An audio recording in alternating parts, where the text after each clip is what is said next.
Dear students, today we study about the poem Tribute.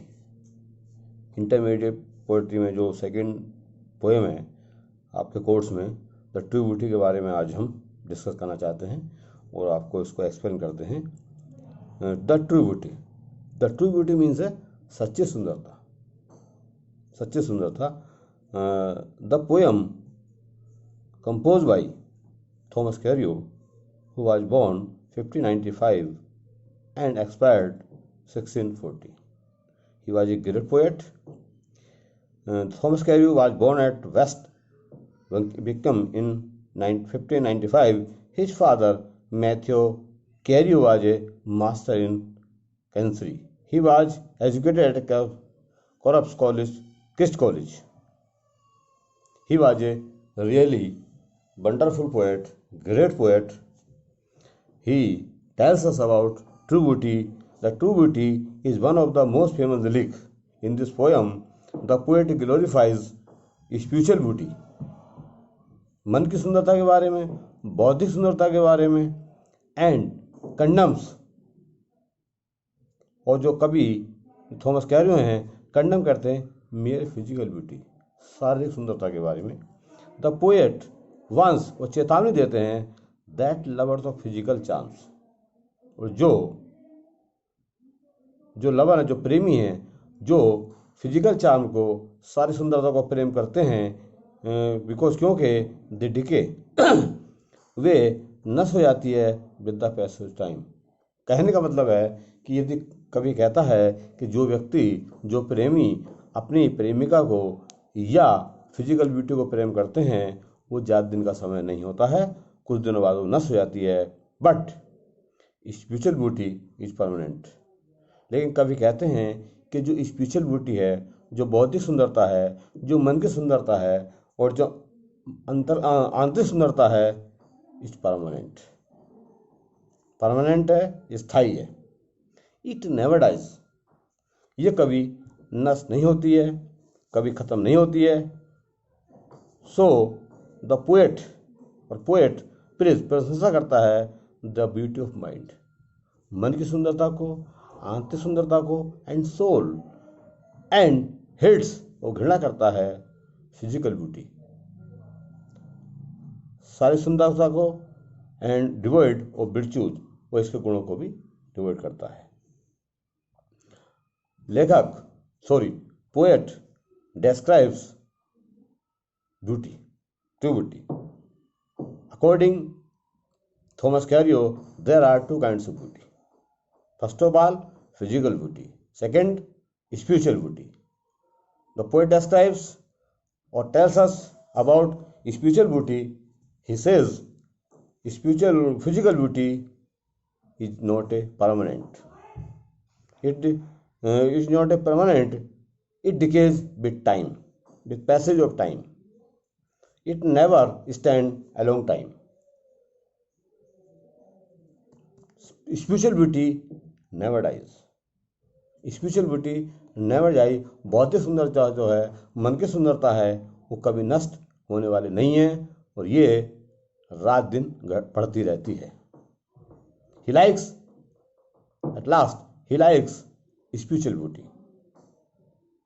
अब देखिए, अब हम टेक्स्ट पर आते हैं। ही दैट लव्स रोजी चेक, वह व्यक्ति जो लव्स, प्यार करता हो, ये रोजी चेक, रोजी माने गुलाबी, चेक माने गाल,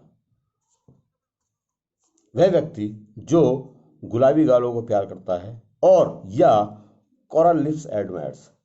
कोरल का मीन्स यहाँ मूंगा है।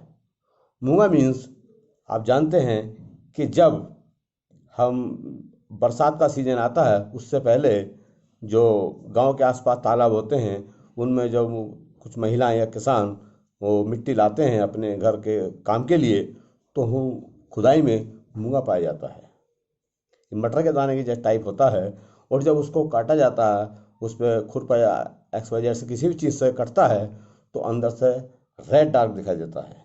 कवि ने उसी की तुलना लिप्स से की है, एडमायर्स, और कोरल लिप्स एडमायर्स, और वह इसको प्रशंसा करता है मूंगे जैसे होठों की। और from star like eyes doth seek, और उसकी सितारे जैसी आंखें हो सकती हैं, और सितारे जैसी आंखों में वो खोजता है fuel to maintain his fires, अपनी प्यार की अग्नि को बनाए रखने के लिए ये चीज़ें उसमें खोजता है। As old times this decay, लेकिन अनफॉर्चुनेटली सब कुछ खत्म हो जाता है समय के साथ साथ। वही वाली बात है, फिर कहता कभी कि इस physical beauty dies with time, it is not a permanent. देखते हैं दूसरे अर्थों में और सुनिए। जो व्यक्ति प्रेमी अपनी प्रेमिका के गालों को प्रेम करता हो, अथवा मूंगे जैसे लाल लाल होठों की प्रशंसा करता हो, अथवा सितारे जैसी चमकदार आंखों में अपने प्रेम की अग्नि को प्रज्वलित रखने के लिए ईंधन की तलाश करता है, उसकी प्रेम अग्नि अवश्य समाप्त हो जाती है, क्योंकि समय की गति के साथ बुढ़ापा मीन्स शारीरिक सुंदरता, या शारीरिक सुंदरता के साथ साथ चाहे उसके गुलाबी गाल हो, मूंगे जैसे होठ हों, या सितारे जैसी आंखें हैं, सब कुछ वेस्ट हो जाता है, नष्ट हो जाता है, खत्म हो जाता है। अब सेकंड स्टेज देखते हैं। But a smooth and steady fast mind, लेकिन एक सा रहने वाला, स्टेट फास्ट माइंड सदा एक सा रहने वाला व्यक्ति, जेंटल थॉट्स, अच्छे विचारों वाला, अच्छा सोचने वाला, एंड काम डिजायर्स, और शांत पर व्यक्ति शांत इच्छाएं, hearts with equal love combined. Hearts का मतलब यहाँ हर्ट्स का हर्ट माने दिल होता है, और यहाँ दिया हर्ट्स। हर्ट्स का मतलब है दो प्रेमी प्रेमियों का जो प्यार है वो एक समान है। काइंडल का मतलब प्रेम होते हैं, नेवर डाइंग फायर्स, और वे अपने अमर प्रेम के लिए वो प्रेरित होते हैं। वेयर दीज आर नॉट, जहाँ ये चीज़ें नहीं हैं, आई डिस्पाइज, मैं घृणा करता हूँ। आई हेट सा थिंग्स। कभी कहते हैं लवली चेक, ऐसी जगह चाहे किसी के लवली सुंदर सुंदर गाल हों, मूंगे जैसे लाल लाल होठ हों, और सितारे जैसी आंखें हैं, मैं उससे घृणा करता हूँ। एक बार और देख लेते हैं लास्ट स्टेंजर को। लेकिन एक सा रहने वाला तथा दृढ़ मस्तिष्क रहकर विचार तथा शांत इच्छा तथा समान प्रेम से जुड़े हृदय चिरस्थायी प्रेमाग्नि को प्रज्वलित रखते हैं।